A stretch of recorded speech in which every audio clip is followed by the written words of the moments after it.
Барлықтарыңызға сәлем, менің есімім Жансая, мен МТ жобасының бірінші курс студентімін және болашақ биология мұғалімі. Бүгінгі сабақта мен сіздерге тыныс алу жүйесі жайлы айтқым келеді.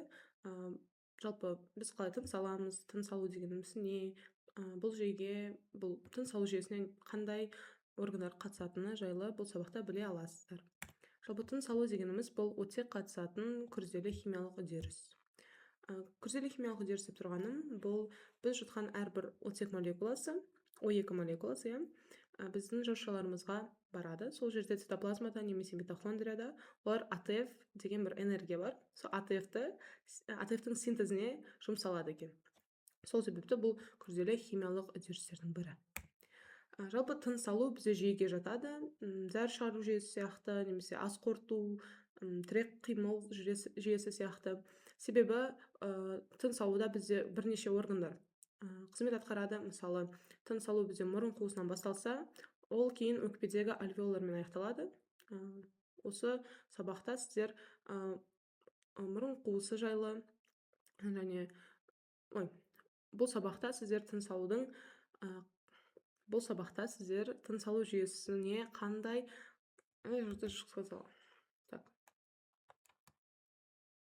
альвеолар деген жерге кесіп шапай.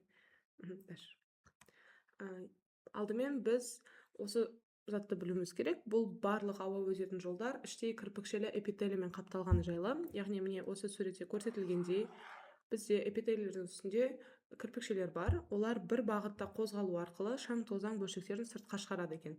Яғни осы жерде осындай ұсақ шаң тозаңдарды немесе бір бактерияларды шырыш бөлу арқылы, шырыш дегеніміз бұл кәдімгі слизь. Бұл шырыштың көмегімен және бір бағытта қозғалудың көмегімен олар осы керек емес шаң тозаң заттарды ауа өтетін жолдардан тыс, яғни сыртқа шығаруға тырысады екен. Бірінші біз мұрын қуысы жайлы айтып кетсек, мұрын қуысында бізде қан капиллярлары көп кездеседі екен және шырыш шығаратын бездер де бар екен. Оның ең басты қызметі бұл ауаны жылытып, шаң тозаңнан тазарту. Не үшін бізге жылы ауа қажет? Біздің денеміз тітіркенбес үшін. Ал жаңа мен айтып кеткендей, шаң тозаңнан тазартады осы шырыш арқылы. Келесі, оның осындай бір рецепторлары да бар. Бұл рецепторлар бізде иіс сезу қызметін атқарады. Яғни біздің мұрнымыз иісті сезеді осы рецепторлардың көмегімен.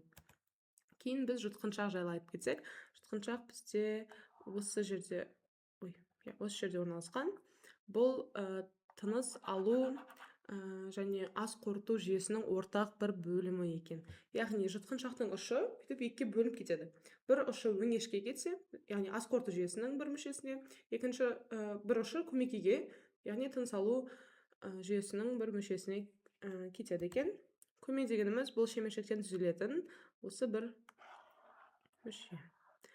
Ол ең ірісі қалқанша деп аталады. Бұл бізде қалқанша безі.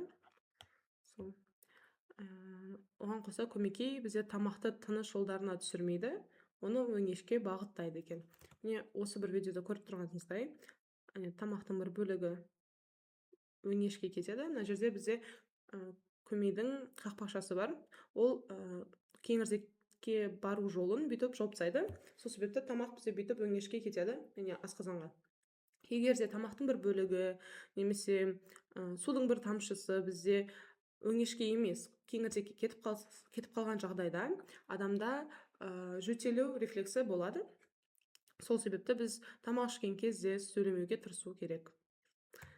Және оған қоса көмейде бізде дыбыс сіңірлері бар. Яғни олар көмей ішіндегі дыбыс байламдарынан, яғни сіңірлерден тұратын бір аппарат екен. Сөйлеген кезде адамның голосовой связка ғой. Сөйлеген кезде адамның дыбыс сіңірлері қатты ашылмайды екен, бірақ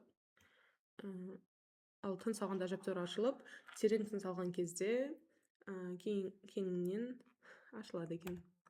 Кейін біз кеңірдек жайлы айтып кетсек, кеңірдек бізде көмейден кейінгі, міне көмей. Кейін ол бүйтіп келіп екіге бөлініп кететін мүше екен. Кеңірдек бізде шеміршекті жартылай сақиналардан тұратын түтік. Және осы суретте көрсетілгендей олар толық емес жартылай сахналардан тұрады екен. Ол бүйтіп екіге бөлінген жағдайда ол өкпеге келеді де ол бүйтіп екіге бөлінгенде бұл екі жағы бүйтіп өкпеге кіреді, бронхларды қалыптастырады. Бронхлар бізде шеміршекті сахналардан тұрады екен. Олар өкпенің ішінде орналасып, бронха ағашын түзіп, едәуір ұсақ бронхиолаларға бөлінеді екен. Яғни міне кеңірдек бізде бүйтіп келеді де екіге бөлініп кетеді. Олар кейін бронх ағашын түсіп, кейін ол ұсақталып бронхиолаларға айналады. Осы тыныс алу жүйесінің жалпы ең маңызды бір мүшесі бұл өкпе деп аталады. Өкпе бізде жұп мүше, яғни адамда оң жақ өкпесі және сол жақ өкпесі бар. Адамның оң жақ өкпесі 3 бөліктен тұрады, яғни міне біріншісі, екіншісі және үшіншісі.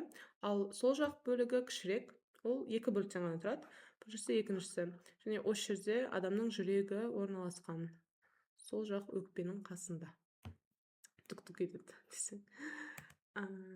Енді есімізге түсіріп кетсек тағы да,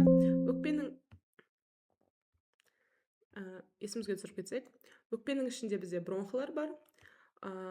Осы бронхлар кейін ұсақталып бронхиолаларға бөлінеді, ал бронхиолалар кейін альвеолаларға айналады. Альвеолалар дегеніміз бұл газ алмасуға қатысатын, осы видео көрсетілгендей, олар газ алмасуға қатысатын ұсақ бір элементтер. Олар O2-ні алып, көмірқышқыл газын береді, сыртқа береді. Осы суретте көрсетілгендей, олар ұсақ бір капиллярлармен, қан капилляларымен қапталған екен. Бұл қан капиллярлары біздің шашымыздан 50 есе кішірек болып келеді, және олар тек бір қабаттан тұрады екен. Жалпы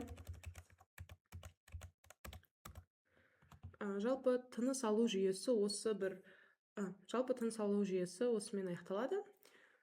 Бізде тыныс алу жүйесі мұрын қуысынан басталады, және қосымша бізде ауыз қуысы да тыныс алуға жатады, себебі біз ауызымызбен де тыныс ала аламыз.